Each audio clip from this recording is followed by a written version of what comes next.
আজকে দেখাবো আপনাদের আমার সবচেয়ে প্রিয় জায়গা, আমার ছাদের বাগানে। এখানে সবুজ গাছ না, আমার অনেক ভালোবাসা, যত্ন আর সময় লুকিয়ে আছে।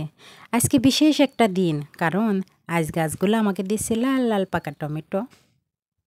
হে যে টমেটোগুলো দেখছেন, ওগুলো আমি ছোট্ট চারা থেকে লাগিয়েছিলাম। প্রতিদিন সকালে উঠে পানি দিয়েছি, যত্ন করেছি যেন নিজের সন্তানের মতো। সকালে প্রথম কাজই হলো এখানে এসে পাতায় একটু হাত বুলিয়ে দেওয়া। এই টাটকা গন্ধ, এই নরম সবুজ স্পর্শ, মনে হয় সারাদিনের সব ক্লান্তি যেন উড়ে যায়। আজ মনে হচ্ছে গাছগুলো হাসছে, কারণ ওরা আপনাদের জন্য উপহার দিচ্ছে লাল লাল পাকা টমেটো। হাতে তুলে দেখি, আহা, নরম চকচকে, একদম টাটকা। বাজারের টমেটোর সাথে এর কোনো তুলনা হয় না। শুধু গন্ধেই বোঝা যায়, আর স্বাদে তো কথাই নেই। প্রতিটা টমেটো তোলার সময় মনে হচ্ছে যেন এক একটা রঙিন সুখ হাতের মুঠোয় ধরা দিচ্ছে। দেখতে দেখতে আমার ঝুড়ি ভরে উঠছে। এ যেন শুধু টমেটো নয়, এক ঝুড়ি সুখ আর ভালোবাসা। ছোটোবেলায় বইয়ে পড়েছিলাম, যে যত্ন করে সে ফল পায়। আজকে গাছপালা সেই কথাটাই আমাকে চোখে আঙুল দিয়ে দেখিয়ে দিল। আমার এই ছোট্ট ছাদ বাগানই আমার শান্তির জায়গা। এখানে এলেই মনে ভালো হয়ে যায়। আমি চাই সবাই অন্তত একটা গাছ লাগাক, হয় ফুল নয় ফল। কারণ জানেন, গাছ শুধু অক্সিজেনই দেয় না, মনও ভরে দেয়। আপনাদের কি মনে হয়? আজকে ফসল তোলার আনন্দ আপনাদের সাথে ভাগ করে নিলাম।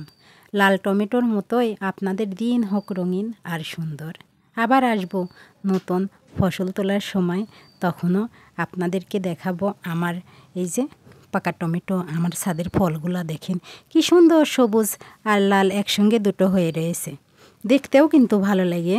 মাঝে মাঝে এমন ফল যখন নিজে হাত দিয়ে উঠাই, তো দেখেন কি যে সুন্দর। এই টমেটোটা আমার বাগানের সেরা টমেটো মনে হচ্ছে। টমেটোর আকারে অনেক ছোট, কিন্তু টমেটোগুলো মাশাআল্লাহ অনেক সুন্দর, লাল টুকটুকে। দেখছেন পাশে সবুজ থোকা হয়ে রয়েছে, কত সুন্দর লাগছে দেখতে। আজকে ফসল তোলার আনন্দ আপনাদের সাথে ভাগ করে নিলাম। লাল টমেটোর মতোই আপনাদের দিন হোক রঙিন আর সুন্দর। আবার আসবো নতুন ফসল নিয়ে। ততদিন ভালো থাকবেন, আমাদের জন্য দোয়া করবেন। আর এই যে আমার লাল টুকটুকে সব টমেটো, এগুলা দেখার অপেক্ষায় থাকবেন। দেখেন ঝাঁকা কিন্তু ভরে গিয়েছে।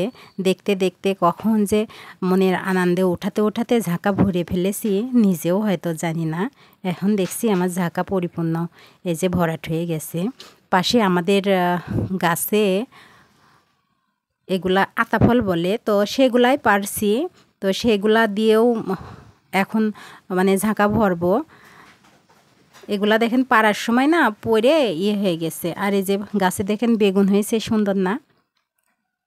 আমার তো সবসময় মনে হয় যে খাওয়ার চেয়ে ওঠানোর আনন্দটাই আমার কাছে বেশি। দেখেন এই যে আতাফলগুলা পাড়ার সময় এই ছাদের উপর পড়ে এগুলা কিন্তু ফেটে গিয়েছে।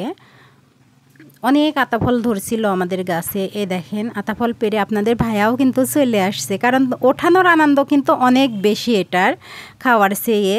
তো এলো বা সে সামলাতে পারলো না, সেও কিন্তু আমার ওঠানো দেখে এই যে চলে আসছে। তো দুজন মিলে এখন ঝাঁকা ভরে ফলগুলা উঠাই নিব। আর অনেকগুলা গাছ এই যে নষ্ট হয়ে গেছে। আর এই ফলগুলা শুধু আমি খাই তা না, দেখেন এগুলা কিন্তু পাখিদেরও আহার। পাখিরাও কিন্তু এগুলা খায়। আমার ছাদে যখন এই ফলগুলা হয়, অনেক পাখি এসে বসে আর এই পাকা টমেটোগুলা খায়। নিজের কাছে বেশ ভালো লাগে। যেগুলো একটু ছোট নষ্ট হয়ে গেছে বা পাখি খেয়ে নিয়েছে, এগুলো আমার ছাগল খাবে। আমার টুকটুকি। সবাই ভালো থাকবেন, আল্লাহ হাফেজ।